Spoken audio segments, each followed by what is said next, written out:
এখন এটা লেগে আসছে না? লেগে আসছে কি এটা জমির মুত্তাসিল। আলামতে তুসনিয়াও এটা জমির পরে আসতেছে আলোচনাগুলোতে। আপাতত এগুলো দেখে নেন। ফাআলু এটাও লেগে আসছে না? তাহলে এটা লেগে আসছে কিনা? ফাআলের সাথে লেগে আসছে কিনা? তাহলে শব্দের সাথে লেগে আসছে কিনা? এটাও জমিরে মুত্তাসিল। এটাও কি জমিরে আর জমিরে মুনফাসিল। মনে করেন আমি লিখলাম হুয়া জাইদুন। এখন হুয়ার সাথে জায়দ লাগাইছি বা আগে কাউকে লাগাইছি, আমার মনে করেন এরকম লিখতেছি জাইদুন হুয়া তালিবুন, এতটুকু লিখলাম। তো এখন হুয়ার সাথে জায়দের সাথে লাগাইছি, আলাদা করে স্পেস দিয়ে ইউজ করতেছি না। তাহলে যেই জমিটা আলাদা পৃথক ভাবে ব্যবহৃত হয়, তার আগের শব্দের সাথে কি আসে না? লেগে আসে না। তার আগের শব্দের সাথে কি আসে না? লেগে আসে না। সেটাকে আমরা কি বলবো? জমিরে মুনফাসিল বলবো। সেটাকে আমরা কি বলবো? জমিরে মুনফাসিল বলবো। আরবি ভাষায় এমনি ভাবে বলা হয় যে জমিটা তার আমেলের সাথে কি হয় না? মিলিত হয়ে আসে না। তার আমেলের সাথে, যেহেতু আমেলের আলোচনা এখনো হয় নাই, সুতরাং আমেলের দিকে না যাওয়াই ভালো। এই জন্য আমরা বলতেছি যে জমিটা পৃথক ভাবে ব্যবহৃত হবে, তার আগের শব্দের সাথে কি হবে না? মিলিত হয়ে আসবে না। তো মিলিত মানে শব্দ লেখার ক্ষেত্রে স্পেস না থাকা, কোনো স্পেস না দেওয়া। স্ট্যান্ডার্ড লেখার ক্ষেত্রে স্পেস দিতে হবে আপনাকে। এমনি আপনি লিখেন, লাগাই লাগাই লিখতেছেন, ওটা আপনার কথা। কিন্তু যখন আপনি এটাকে কম্পিউটারাইজ করবেন তখন কিন্তু আপনাকে স্পেস দিতেই হবে। স্পেস দিয়ে লিখবেন শব্দকে পৃথক করার জন্য। যদি একই হতো তাহলে লাগাই লিখতেন, এই যেভাবে এখানে লিখছি। তাহলে জমিরে মুত্তাসিল মানে যেখানে জমিরটা তার আগের শব্দের সাথে কি হয়ে আসবে? মিলিত হয়ে আসবে। আর মুনফাসিল মানে যেখানে জমিরটা তার আগের শব্দের সাথে মিলিত হয়ে আসবে না। যেমন দেখেন वो कलिमा जिसको दूसरे कलिमा के साथ मिलाए बगैर बोलना मुमकिन नहीं होता। আরো সুন্দর করে লিখছে।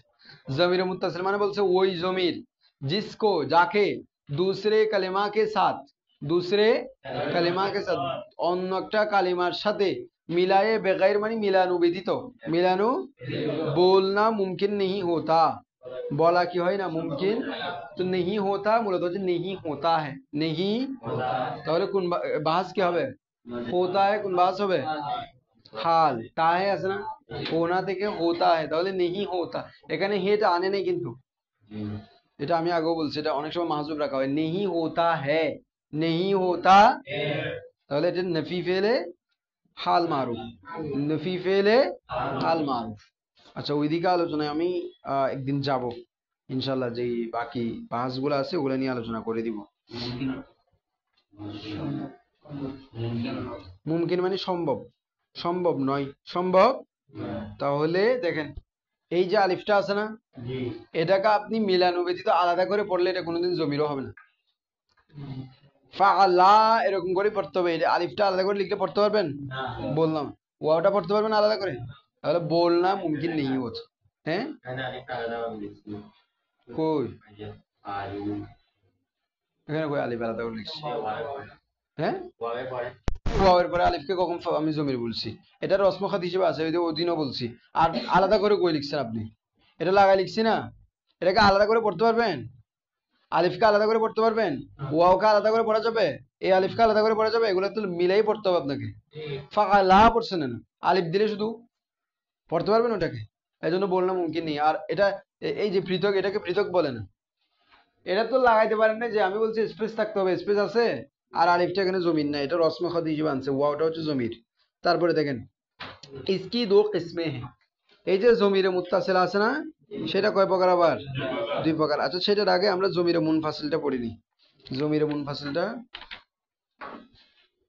আচ্ছা এখানে দেয় নেই, এটা এটার বিপরীত আমার মনে হয়, এর পরে অংশ আসবে জমিরে মুত্তাসিলের পরে। এ লিখছে वो जमीर जो इसमें जाहिर की तरह एक मुस्तकिल कलिमा होती है। এই যে 41 পৃষ্ঠা দেখেন, 41 পৃষ্ঠা দেখেন, वो जमीर जो इसमें जाहिर की तरह, কিসের মতো? ইসমে জাহেরের মতো। এই কার মতো? ইসমে জাহেরের মতো। হ্যাঁ, এই যে আমরা কিছুক্ষণ আগে বলছি ইসমে জাহের মানে হচ্ছে যেটা একটা নাম নির্ধারণ করছি, যেমন জায়েদের জন্য জায়েদের নাম, আপনার জন্য। তো আপনার নামটা আমি আলাদা করে লিখতেছি না, এটা আলাদা করে বলা যায় না। ঠিক তদ্রুপ জমিরে মুনফাসিল যেগুলো, সেগুলোকে আলাদা করে বলা যাবে। সেগুলোকে কি করা যাবে? যেমন হুয়া, হুমা আলাদা করে বলা যাচ্ছে না? হুম, ঠিক আছে কিনা? আংতা, আংতুম, আংতুম আলাদা করে বলা যাচ্ছে কিনা? এগুলোকে আলাদা করে বলা যাচ্ছে, মানে আলাদা করে পড়া যায়। আরবি ভাষায়ও পড়া যায়। এক কথায় আরবি ভাষায় কি করা যায়? আলাদা করে ক্লিয়ার করে বললে আরবি ভাষায় আলাদা করে পড়া যায়, আরবি ভাষায় আলাদা করে মুস্তাকিল আলাদাভাবে পড়া যায়, পৃথকভাবে লেখা যায়।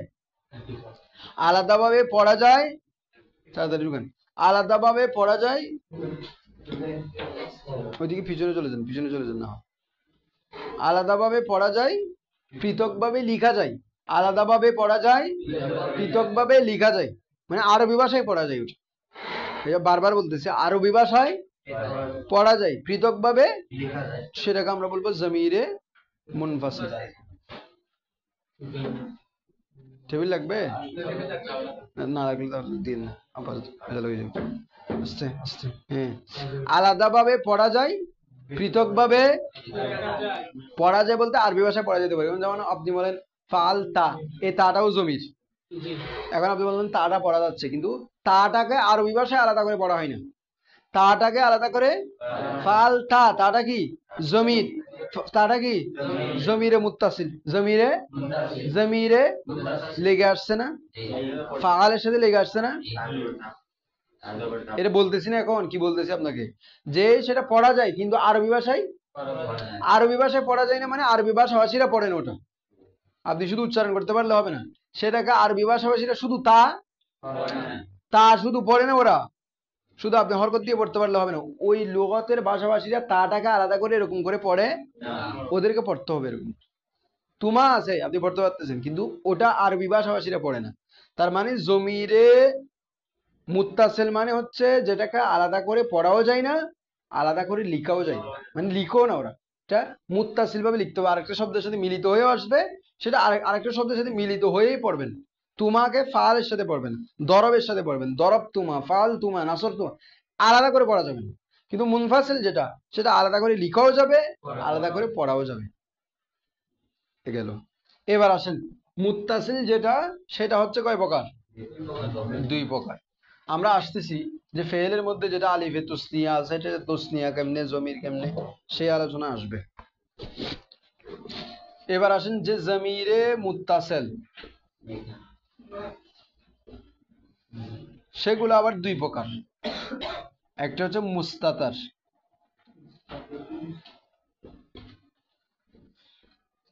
আর একটা হচ্ছে বারেজ।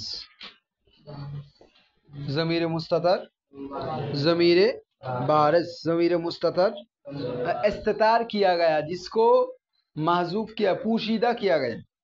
এই মুস্তাতার মানে হচ্ছে পুশিদা, গোপন। আর বারেজ মানে হচ্ছে প্রকাশ্য। বারেজ মানে কি? প্রকাশ্য। এটাকে পুশিদা তো লিখে না, বাস বারেজই বলবেন। বারেজ মানে প্রকাশ্য, এটাকে আমরা জাহিদ দিয়ে উল্লেখ করতেছি না। মুস্তাতার দেখেন, জমিরে মুত্তাসিল মানে প্রথমে কি বলছি, যেগুলা আরেকটা শব্দের সাথে কি হয়ে আসবে, মিলিত হয়ে আসবে, সেগুলাকে আলাদা করে লেখা হয় না, আরেকটা শব্দের সাথে মিলিত করে লেখা হয়। যেমন ফালার আলিফ, ফালুর ওয়াও, ফাল তাত্তা, ওই ফালের সাথে লেগেই আসছে, মিলিত হয়ে আসছে, এটা মুত্তাসিল। এবার আমরা বলতেছি মুত্তাসিলটা দুই প্রকার, একটা হচ্ছে মুস্তাতার, আর একটা হচ্ছে বারেজ। মুস্তাতার মানে যেটা পুশিদা থাকে, বারেজ মানে যেটা প্রকাশ্য থাকে। জমিরে জমির হিসেবে প্রকাশ্য, আবার ওই ইসমে জাহেরের সাথে মিলাই ফেলিয়ে না, জাহের মানে প্রকাশ্য। এখানে জমির হিসেবে প্রকাশ্য, জমির হিসেবে, জমির হিসেবে, জমিরে বারেজ মানে জমিরটা প্রকাশ্য থাকবে। এবার আমি দেখাচ্ছি কিভাবে, দেখেন।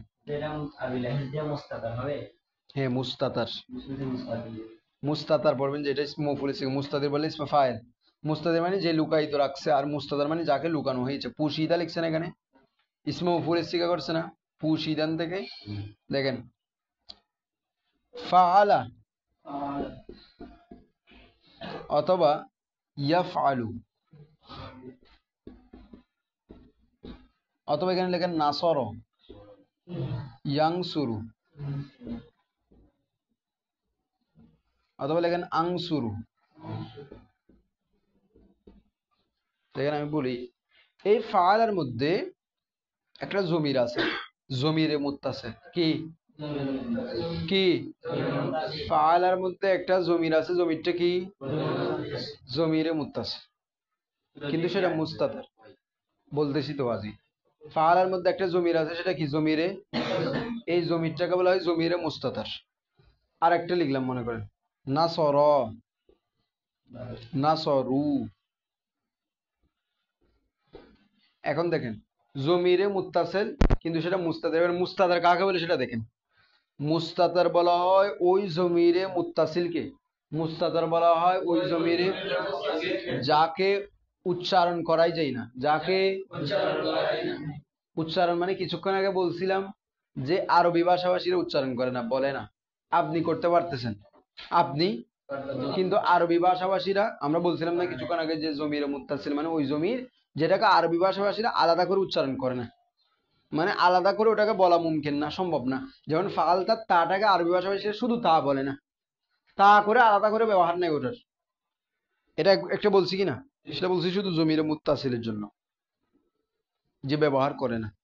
যেমন আমি যদি এখন নাসরের মধ্যে আলিফ বলি, ওটাকে আলাদা আলিফ হিসেবে ব্যবহার করে না ওরা। এবার আসেন মুস্তাতার বলা হয় যেই জমিরে মুত্তাসিলটা, যেই জমিরে মুত্তাসিলটা উচ্চারণ করাই সম্ভব না, উচ্চারণ, যেই জমিরে মুত্তাসিলটা উচ্চারণ করাই সম্ভব না, মানে ওদের পক্ষেও সম্ভব না, আমাদের পক্ষেও সম্ভব না। আর একটা ছিল যে আমাদের পক্ষে সম্ভব কিন্তু ওরা ইউজ করে না, সেটাকে তো আমরা মুত্তাসিল বলি। আমাদের পক্ষে সম্ভব কিন্তু সেটা ওরা কি করে না, ইউজ করে না, সেটাকে আমরা মুত্তাসিল বলি। আচ্ছা যেটা আমাদের পক্ষে সম্ভব না সেটাকে কি মুত্তাসিল বলবেন না, বদরি কাউলা বলবেন না? আমাদের পক্ষে যেটা উচ্চারণ করা সম্ভব না, তার মানে সেটা কতটুকু ফিট হয়ে গেলে, কতটুকু ভিতরে চলে গেলে শব্দের, এটাকে আমরা উচ্চারণ করতে পারতেছি না। তো মুস্তাতার বলা হয় যে জমিরটাকে কি করা যায় না, উচ্চারণ করা। যেমন ফালার ভিতরে একটা হুয়া জমির আছে, কি আছে এখানে ভিতরে, দেখানো সম্ভব না। এটা নাসরর ভিতরে একটা জমির আছে, ভিতরে হুয়া, দেখানো সম্ভব না। ইয়াংসুরের মধ্যে ভিতরে একটা কি আছে, জমির আছে হুয়া। আংসুরের মধ্যে ভিতরে একটা জমির আছে আনা, এটাকে দেখানো সম্ভব, দেখানো সম্ভব। আনা আলাদা করে পড়তেছেন যে, কিন্তু এখানকার ভিতরে পড়তে পারবেন না। এখানে যেটা আছে ওটা পড়তে পারতেছেন, এখন আনসুর মানে বলতেছেন এখানে ভিতরে যেটা আছে লুকায়িত, ওটাকে পড়া যাচ্ছে না। বাস আমরা বলতেছি ওখানে ভিতরে আনা আছে, কিন্তু যেটা আছে সেটা পড়তে পারতেছি না, পড়তে পারতেছি। পড়লে আংসুর বলার সময় পড়তে হবে আপনাকে, আংসুর বলার সময় ওটা পড়তে পারতেছেন, এটা ভিতরেই আছে। ওটা ভিতরে কি জিনিস আছে সেটাকে প্রকাশ করার জন্য আমরা বলতেছি আনা, ভিতরে যেটা আছে সেটাকে বোঝার জন্য বলতেছি আমরা কি আনা। কিন্তু ভিতরে কি আছে আসলে ওটা দেখাই যাচ্ছে না, জানাই যাচ্ছে না, ওটা মুস্তাতার। তাহলে জমিরে তাহলে জমিরে মুস্তাতার মানে ওই জমিরে মুত্তাসিল যেটাকে কি করা যায় না, পড়া যায় না। ভালো করে খেয়াল রাখবেন, জমিরে মুস্তাতার মানে ওই জমিরে মুত্তাসিল যেটাকে কি করা যায় না, পড়া যায় না, উচ্চারণ করা যায় না। আর জমিরে বারেজ মানে হচ্ছে, জমিরে বারেজ মানে হচ্ছে ওই জমিরে মুত্তাসিল যেটাকে কি করা যায়, উচ্চারণ করা যায়, যেটাকে কি করা যায়, উচ্চারণ করা যায়। এই যে নাসর, আলিফটাকে উচ্চারণ করছে, আলিফ, আলিফের উচ্চারণ কিভাবে করে, আলিফের উচ্চারণ টানার মাধ্যমে করে, আলিফের উচ্চারণ সরাসরি আসে না। ওই আলিফ সেটা আপনারা পাঞ্জিগঞ্জের মধ্যে পড়বেন, নাসরু, নাসর, ওই যে টানছেন ওটাই হচ্ছে ওয়াওয়ের উচ্চারণ।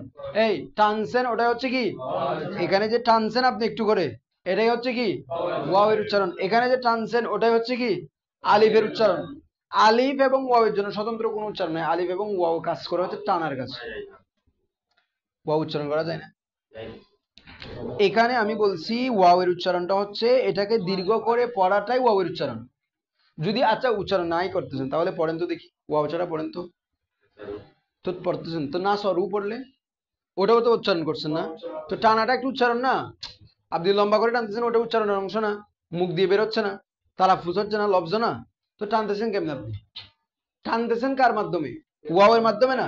র এর টানটা যে বাড়ছে কার মাধ্যমে, তো ওয়াওয়ের উচ্চারণ হয়েছে না, ওয়াওয়ের কাজ আছে তো এখানে। মদের বিষয় আর কি উনি বুঝাতে যাচ্ছে এটার উচ্চারণ নাই, ওটার স্বতন্ত্র উচ্চারণ না থাকলে কি হবে, কিন্তু আপনি যে র রেখে টানতেছেন ওই উচ্চারণটা আসছে কার থেকে, রকে যে টেনে পড়তেছেন উচ্চারণটা আসছে কোথা থেকে, ওয়াও থেকে, সুতরাং ওয়াওয়ের উচ্চারণ হচ্ছে। তাহলে জমিরে মুস্তাদার মানে ওই জমিরে মুত্তাসিল, যেই জমিরে মুত্তাসিলের কি হয় না, উচ্চারণ করা যায় না। আর জমিরে বারেজ মানে হচ্ছে ওই জমিরে মুত্তাসিল যেই জমিরে মুত্তাসিলের কি করা যায়, উচ্চারণ করা যায়। আর জমিরে মুত্তাসিল মানে ওটাই মনে রাখেন যে শব্দের সাথে কি হয়ে আসবে, মিলিত হয়ে আসবে। দেখেন এখানে শব্দের সাথে মিলিত হয়ে আসছে না, পৃথক হয়ে আসলে তো স্পেস থাকতো, মিলিত হয়ে আসছে। আর এখানেও দেখেন এটাও মিলিত হয়ে আসছে, কিরকম মিলিত, দেখেন কোন একটা জিনিস যদি শুধু পাশে আসলে সেটা যদি মুত্তাসিল হয় সরাসরি ভিতরে প্রবেশ করলে আরো বতরিকা আউলা মুত্তাসিল হবে না? বতরিকা আউলা মুত্তাসিল হবে। আমি একটা জিনিসকে আরেকটা জিনিসের সাথে লাগাই দিলাম, এটা একটা জিনিস আরেকটা মিশ্রিত করে দিলাম একেবারে, যে পৃথক করা যাচ্ছে না, তো সম্পর্ক তো আরো বেশি, সম্পর্ক তো আরো বেশি। একেবারে ভিতরে ঢুকে গেলে এটাকে তো আমরা এমনিতেই মুত্তাসিল বলবো। যেটা পাশে থাকার কারণে মুত্তাসিল হলে একেবারে ভিতরে ঢোকার কারণে বতরিকা আউলা বলা হয়, অধিক উত্তমতা সহকারে সেটা মুত্তাসিল। তাহলে জমিরে মুত্তাসিল দুই প্রকার, একটা হচ্ছে জমিরে বারেজ আর একটা হচ্ছে কি জমিরে মুস্তাতার। জমিরে বারেজ, জমিরে মুস্তাতার। আচ্ছা আসেন এবার আমরা একটু ওই যে ফেলে মাজির মধ্যে এটা একটু আপনারা ক্লিয়ার করে রাখবেন। ফেলে মাজির মধ্যে কয় জায়গায় জমি